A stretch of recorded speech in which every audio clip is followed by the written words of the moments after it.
You were designed to lose, not by accident, by architecture. Every system you interact with, every institution you trust, every belief you hold sacred was engineered by someone who benefits from your compliance. Your education taught you to follow instructions, not to question who wrote them. Your entertainment keeps you distracted, not dangerous. Your social conditioning rewards you for fitting in, not for breaking free. And the result? You work jobs that drain you for money that disappears. You chase approval from people who don't respect you. You play by rules written by people who never intended for you to win. This isn't conspiracy, this is observation. The question isn't whether you're being played. The question is whether you'll keep pretending you're not. Machiavelli understood this 5 centuries ago. He wrote that men are so simple and so ready to obey present necessities that one who deceives will always find those willing to be deceived. That line describes most people alive today, willing participants in their own manipulation, volunteers for their own poverty, enthusiastic contributors to their own weakness. By the end of this video, you'll understand the 7 psychological mechanisms that keep the majority broke, weak, and controlled. You'll see exactly how these mechanisms operate in your own life, and you'll learn what the small percentage who escape actually do differently. This isn't motivation, this is diagnosis, and the cure requires seeing clearly before you can act effectively. Let's begin. NAR, the first mechanism, the comfort addiction.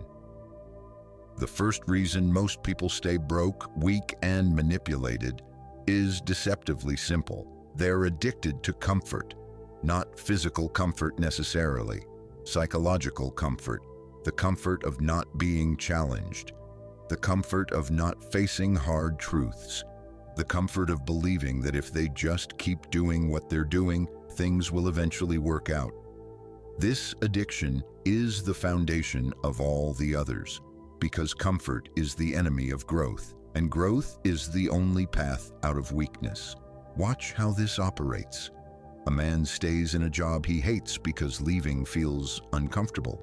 He stays in relationships that diminish him because confrontation feels uncomfortable.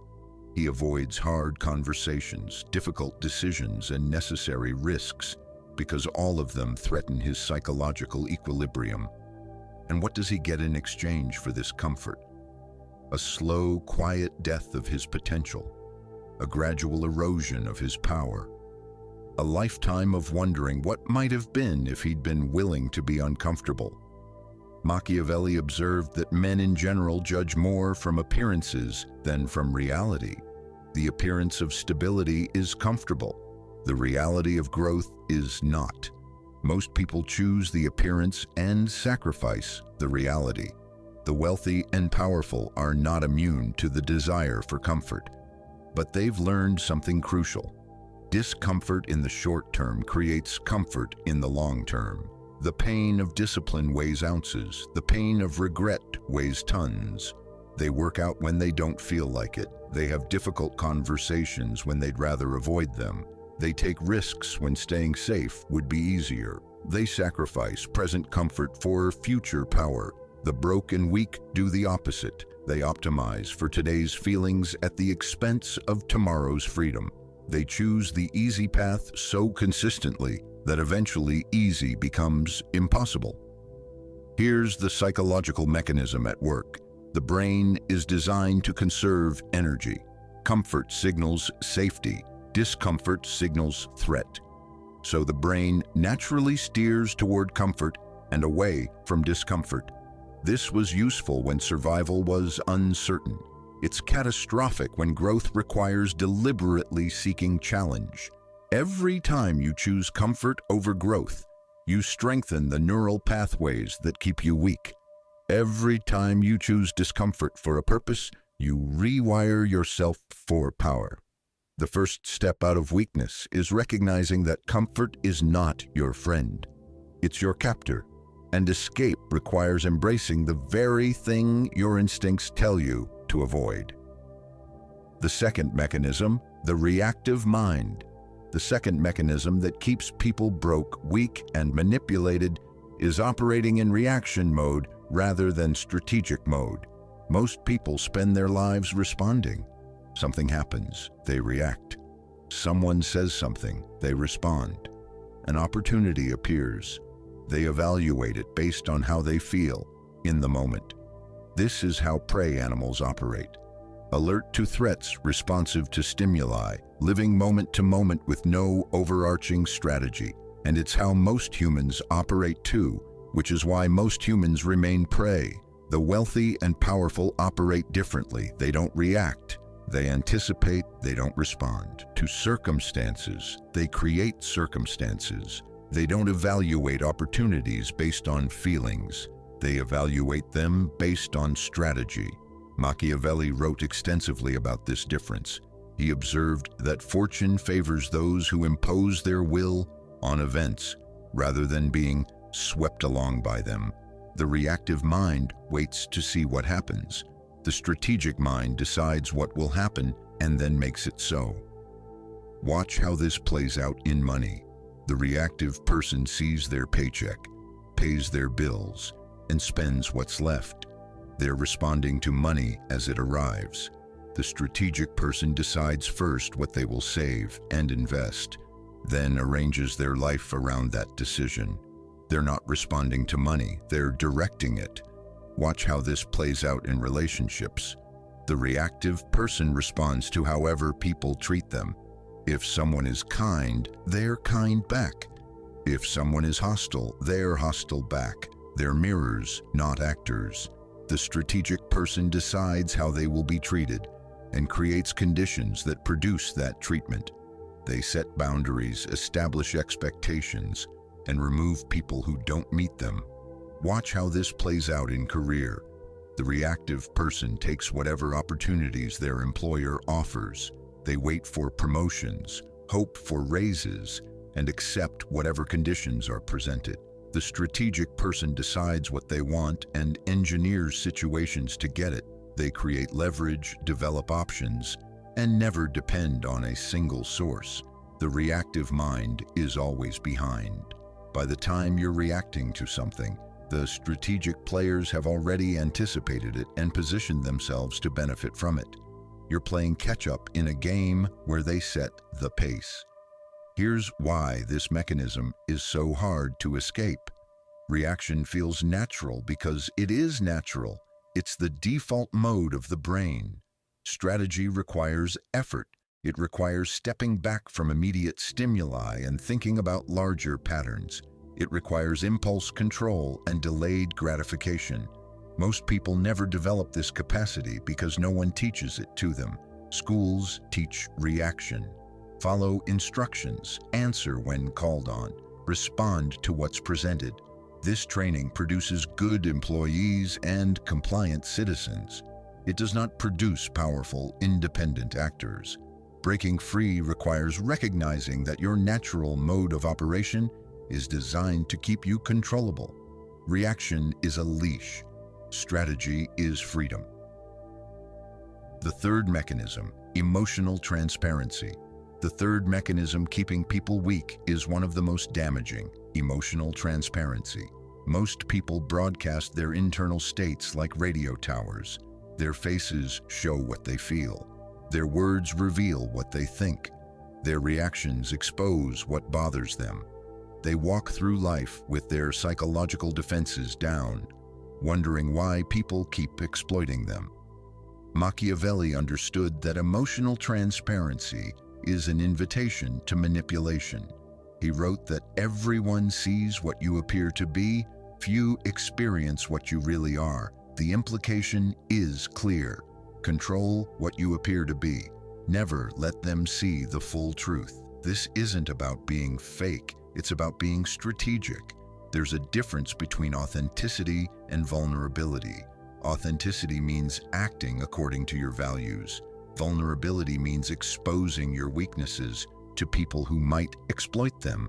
The wealthy and powerful are often described as unreadable. They seem calm when others panic. They appear confident when others doubt. They look composed when others crumble. This isn't because they don't feel fear, doubt, or anxiety. It's because they've learned that displaying these emotions gives others power over them. Here's how emotional transparency destroys you financially. When you're negotiating salary and your desperation is visible, employers offer less. When you're buying a car and your excitement is obvious, dealers charge more. When you're seeking investment and your anxiety is apparent, investors pass. Every visible emotion is information that can be used against you. Here's how it destroys you socially. When people see that certain comments bother you, they file that information away. Some will avoid those topics out of kindness. Others will deliberately target them when they want to hurt you. Your visible reactions become a map of your vulnerabilities, available to anyone who wants to exploit them. Here's how it destroys you psychologically. When you react visibly to provocations, you train people that provoking you works. They learn that they can control your emotional state by choosing their words or actions. You become a puppet and they hold the strings. The antidote is what I call strategic opacity. Feel whatever you feel internally. Process it, learn from it, respond to it privately, but control what you display externally. Let people see what serves you, not what's actually happening inside. This requires practice. It requires learning to create space between stimulus and response. Someone insults you. Before you react, pause. Consider what reaction serves your interests. Then choose that reaction deliberately rather than being hijacked by emotion. The person who masters this becomes genuinely dangerous, not because they don't feel, but because no one can predict them. They can't be baited, can't be provoked, can't be destabilized, and that unpredictability commands respect that transparent people never receive.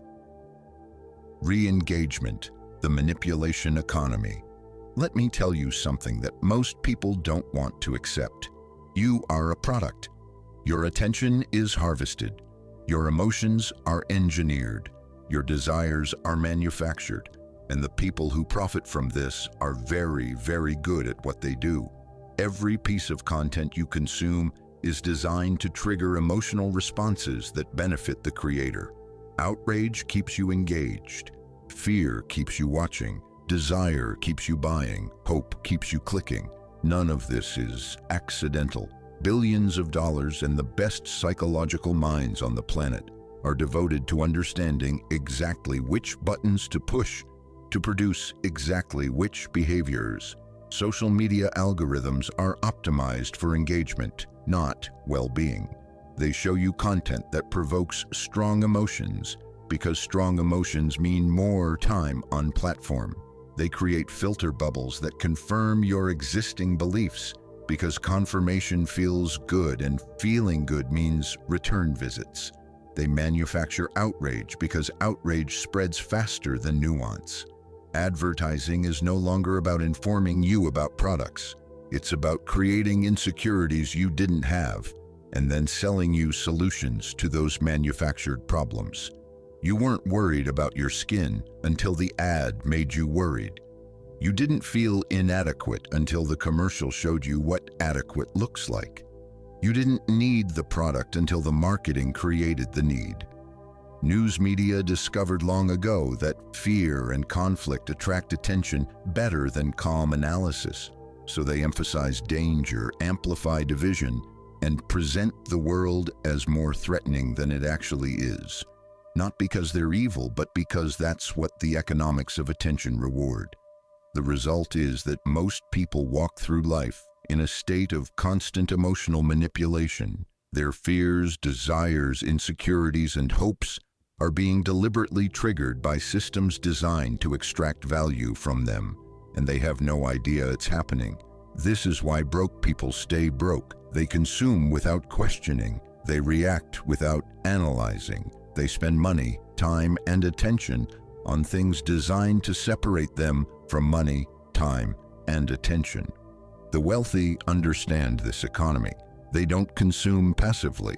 They analyze what they're being shown and why. They understand that if they're not paying for the product, they are the product.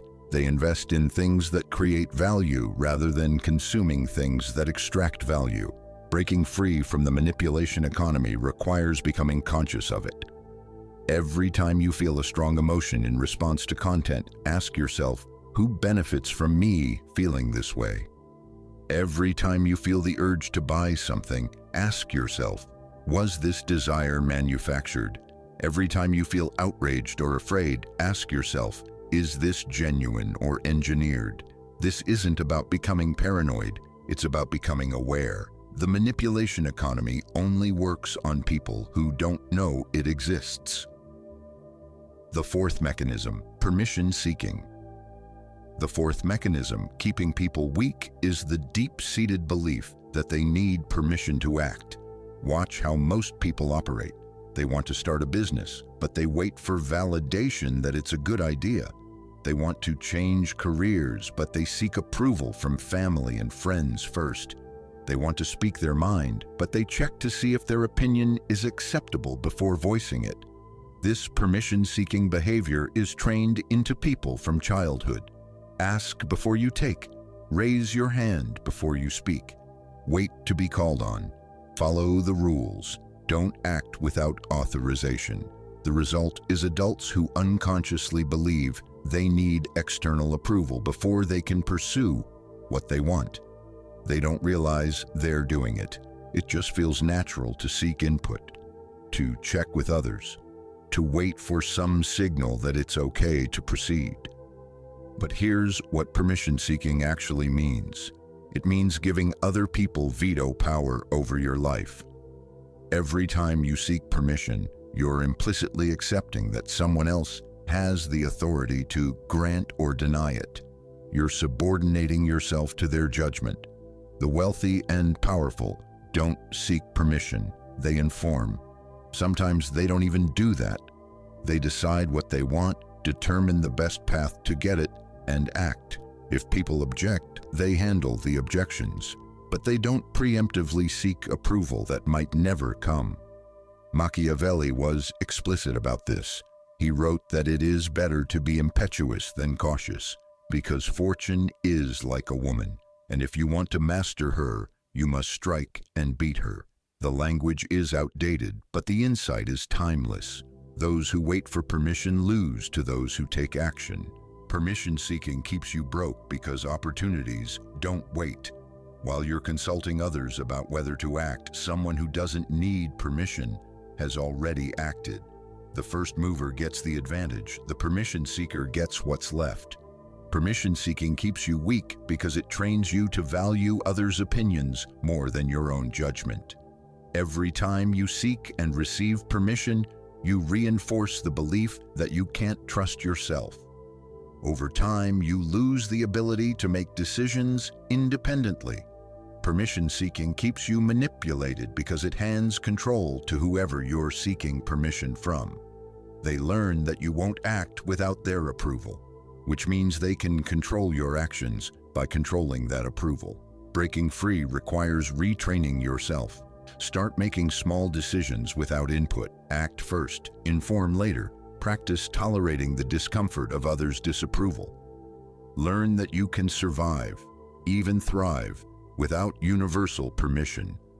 The goal isn't to become reckless or to ignore all input. The goal is to shift from permission seeking to information gathering.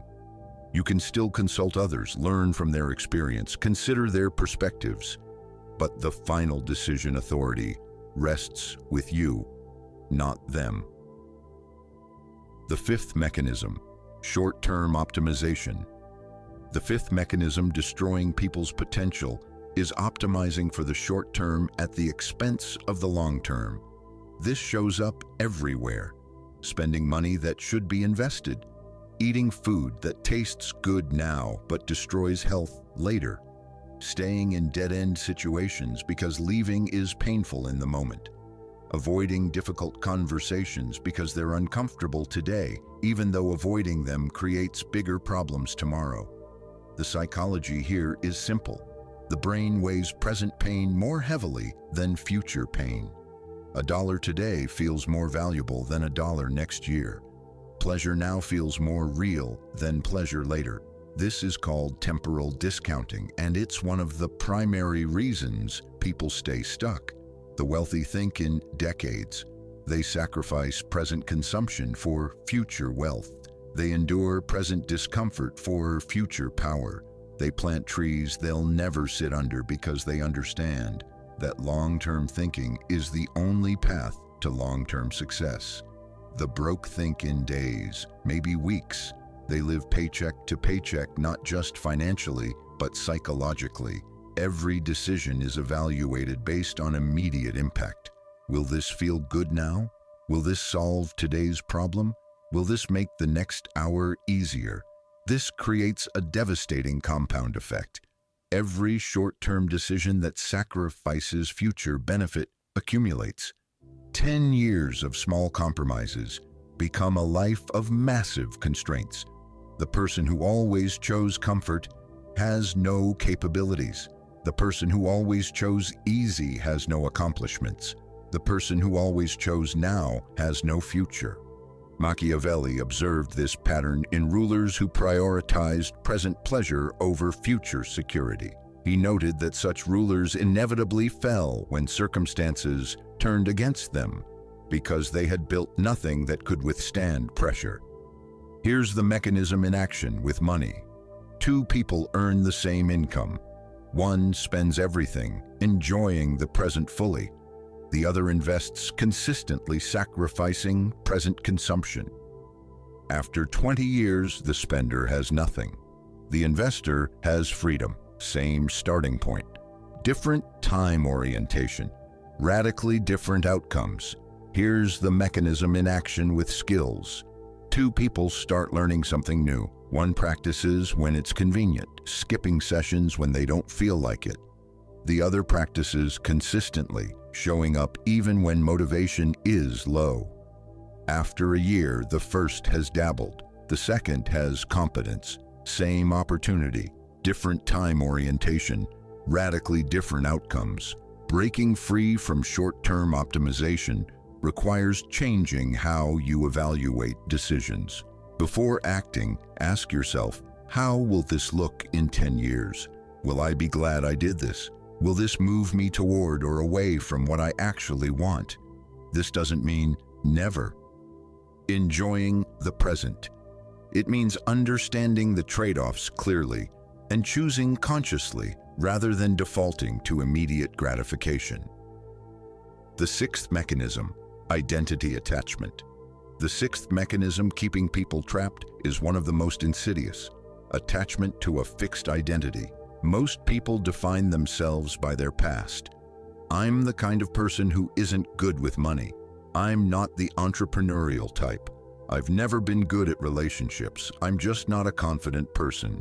These identity statements feel like observations.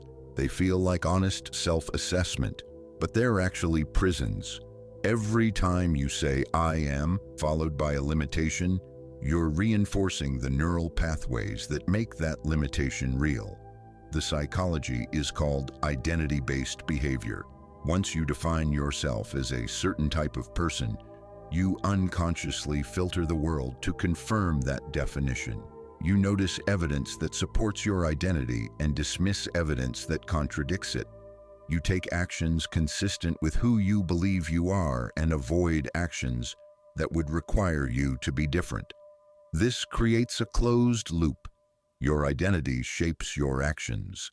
Your actions shape your results. Your results confirm your identity. The cycle perpetuates itself indefinitely. The wealthy and powerful understand that identity is a tool, not a truth. They adopt identities that serve them and discard identities that limit them. When circumstances change, they change. When growth requires becoming someone different, they become someone different. Machiavelli was a master of this principle. He wrote about rulers who succeeded by adapting their character to circumstances and rulers who failed by remaining rigid. The winners were not the most virtuous or the most talented. They were the most adaptable. Here's how identity attachment keeps you broke. You believe you're bad with money, so you don't learn financial skills. Without skills, you make poor decisions. Poor decisions confirm that you're bad with money. The belief creates the reality it claims to describe. Here's how identity attachment keeps you weak. You believe you're not confident, so you avoid situations that require confidence. Without practice, you never develop confidence. The continued lack of confidence confirms that you're not a confident person. Here's how identity attachment keeps you manipulated. You believe you need others' approval, so you shape yourself to gain it. This approval-seeking behavior attracts people who exploit it. Their exploitation confirms that you need their approval. Your identity makes you a target. Breaking free requires recognizing that you are not your history. Whatever you've been in the past is not a prediction of what you can become. Identity is not fixed. It's a story you tell yourself. And you can tell a different story. This doesn't mean pretending to be someone you're not. It means refusing to let who you've been limit who you could become. It means treating I am statements as hypotheses to be tested rather than facts to be accepted. Re-engagement, the leverage principle. Let me share the principle that most separates the wealthy from the broke. The average person trades time for money. They work an hour, they receive payment for an hour. Their income is directly proportional to their hours. This creates an absolute ceiling on what they can earn because there are only so many hours in a day.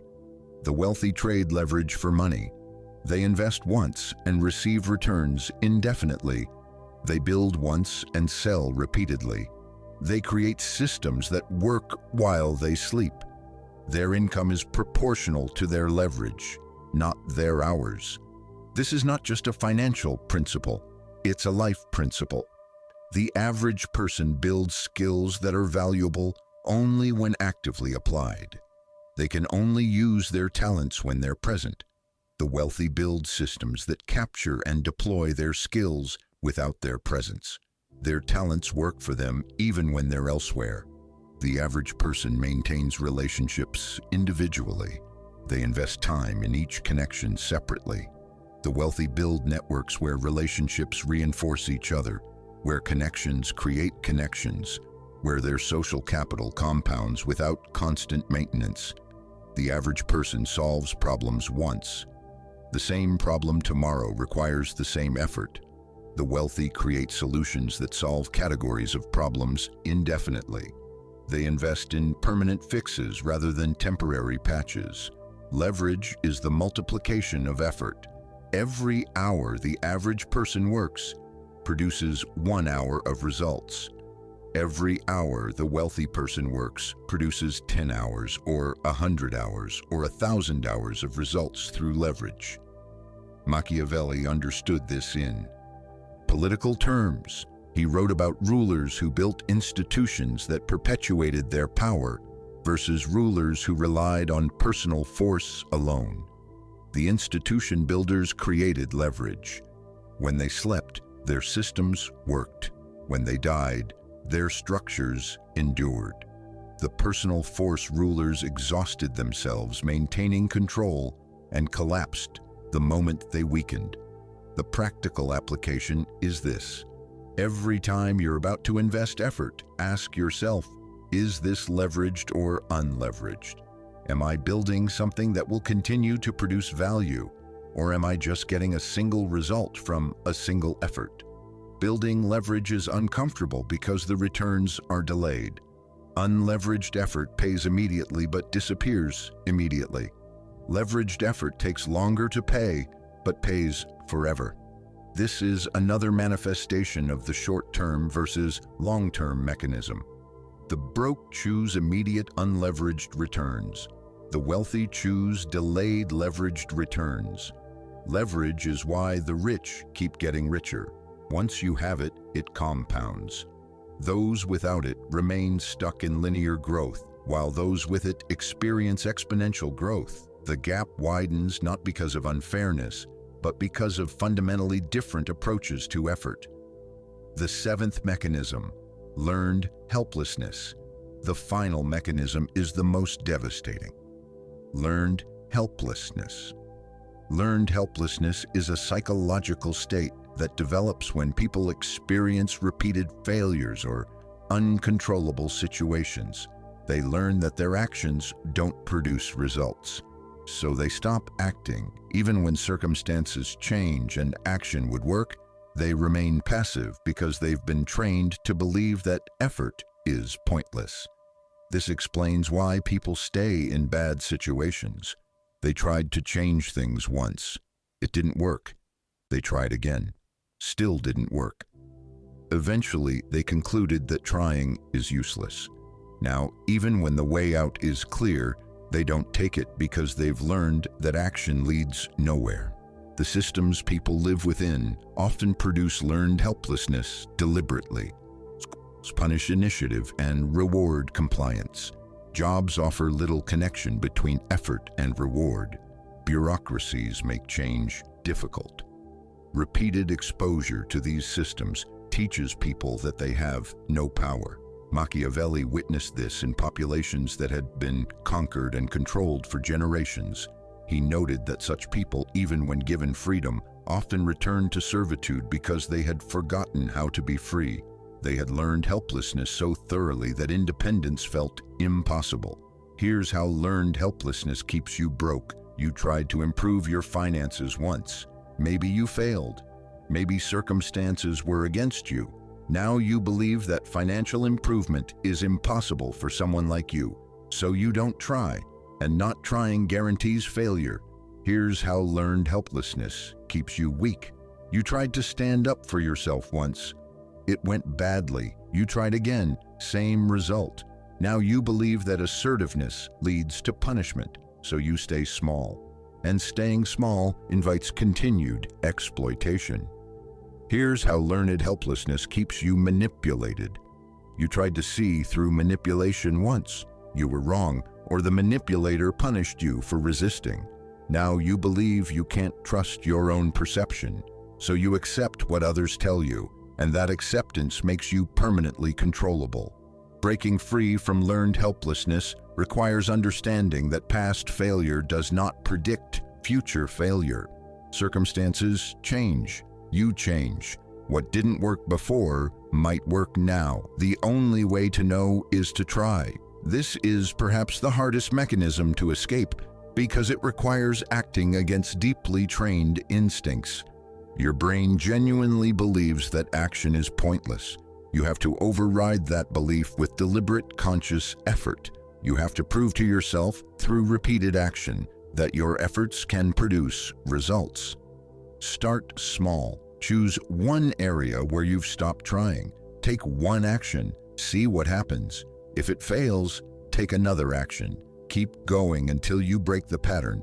Each success, no matter how small, weakens the learned helplessness and rebuilds your sense of agency. The conclusion, let me bring this together. You've now seen the 7 psychological mechanisms that keep most people broke, weak, and manipulated. The comfort addiction that prevents growth. The reactive mind that surrenders control. The emotional transparency that invites exploitation. The permission-seeking that gives others veto power.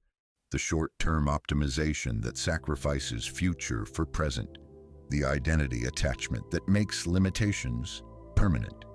The learned helplessness that makes even possible change seem impossible. Each of these mechanisms operates below conscious awareness. You don't decide to be comfort addicted. You don't choose to be reactive. These patterns run automatically, shaped by years of conditioning and reinforced by daily repetition. That's the bad news. The good news is that awareness is the first step to change. Now that you see these mechanisms, you can start to interrupt them. Every time you catch yourself seeking comfort over growth, you can choose differently. Every time you notice yourself reacting instead of strategizing, you can pause and shift. Every time you feel the urge to seek permission, you can act anyway. This isn't easy. These patterns have momentum. They're deeply grooved into your psychology, but they're not permanent. Every choice that contradicts the pattern weakens it. Every new behavior that contradicts your old identity loosens the grip of that identity. Machiavelli wrote that fortune is like a river in flood. It destroys everything in its path when no preparations have been made. But where dikes and dams have been built, it can be contained. These mechanisms are your flood. Awareness and deliberate practice are your dikes and dams. The small percentage who escape poverty, weakness, and manipulation are not luckier than you. They're not more talented, they're not more deserving. They simply understand these mechanisms and have built defenses against them. They embrace discomfort for growth. They strategize instead of react. They control what they reveal. They act without permission. They sacrifice present for future. They hold identity loosely. They refuse to accept helplessness as permanent. You can do the same, not overnight, not easily, but consistently, deliberately, one choice at a time. The system benefits from your compliance. The manipulation economy profits from your unawareness. The patterns you've been trained into serve everyone except you. Breaking free is not just about getting more money or becoming stronger. It's about reclaiming sovereignty over your own life. It's about becoming the author of your story instead of a character in someone else's. The question is not whether these mechanisms are operating in you. They are. The question is whether you'll continue to let them run automatically or whether you'll take conscious control. That choice is the only thing no system, no manipulator, no circumstance can take from you. Make it.